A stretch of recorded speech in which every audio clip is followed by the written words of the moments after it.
済んだもんなのだ。今日の対象はスロバキア。だけど、スロバキアの人たちは自国語で、スロベンスコって呼ぶのが普通なのだ。スロバキアは英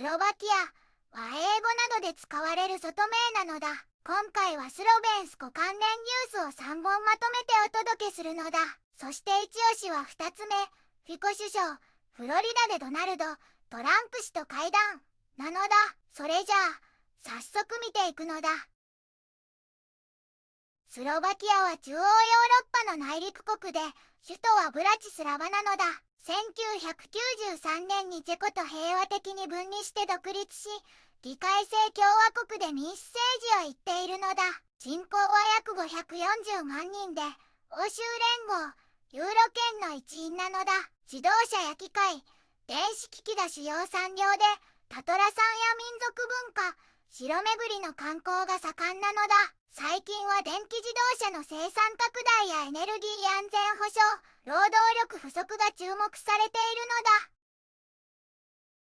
一つ目のニュースなのだ。ブラチスラバ、V4 首都を結ぶ高速鉄道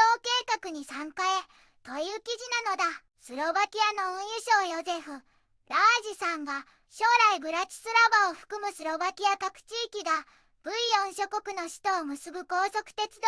計画の一部になると発表したのだ。V4 はチェコ、ハンガリー、ポーランド、スロバキアなのだ。この路線のスロバキア区間について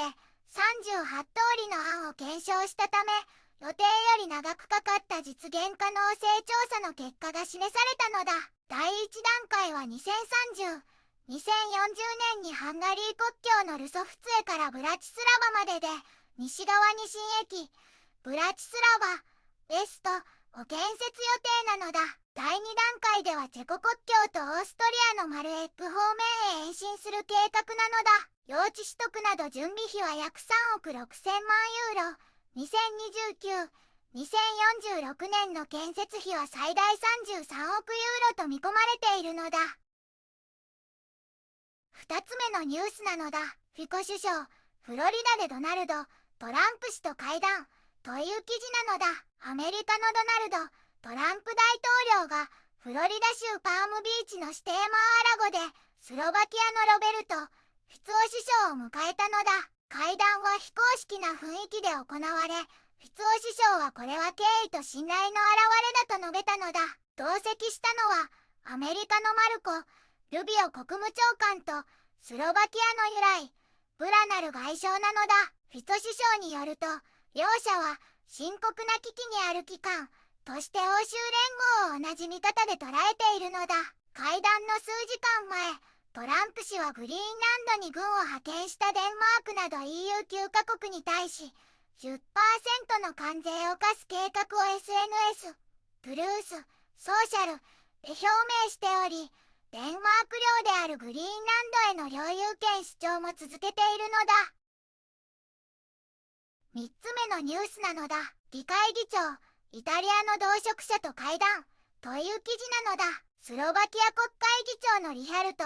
ラシなのだ。ラシ議長はローマでイタリア下院議長ロレンツォ・フォンタナと会談したのだ。ヨーロッパが経済力で他の大国に遅れつつある中、スロバキアとイタリアが2国間でも協力し、共通の解決策を探す必要があると確認したのだ。ラシ議長は7月1日からスロバキアが議長国になる V4 会合へのフォンタナ議長のスロバキア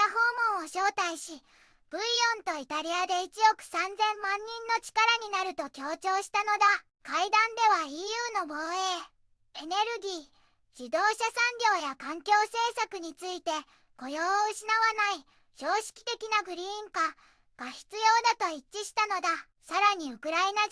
勢についても協議し、早期の和平合意が必要だという共通認識を確認したのだ。済んだもんなのだ。高速鉄道や首脳会談で連携を深め、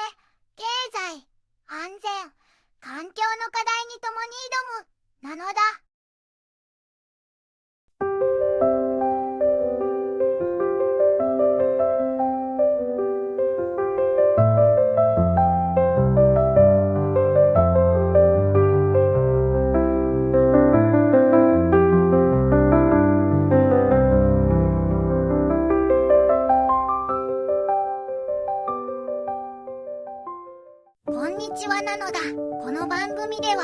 世界のあまり知られていない国や地域からちょっと不思議でちょっと感動するニュースをお届けするのだ。日本ではあまり話題にならないけど、世界には僕たちが知らないままの出来事や優しさや驚きに満ちた物語がたくさんあるのだよ。テレビでもネットでもあまり見かけないけれど本当はもっと伝えられるべき小さな世界の声、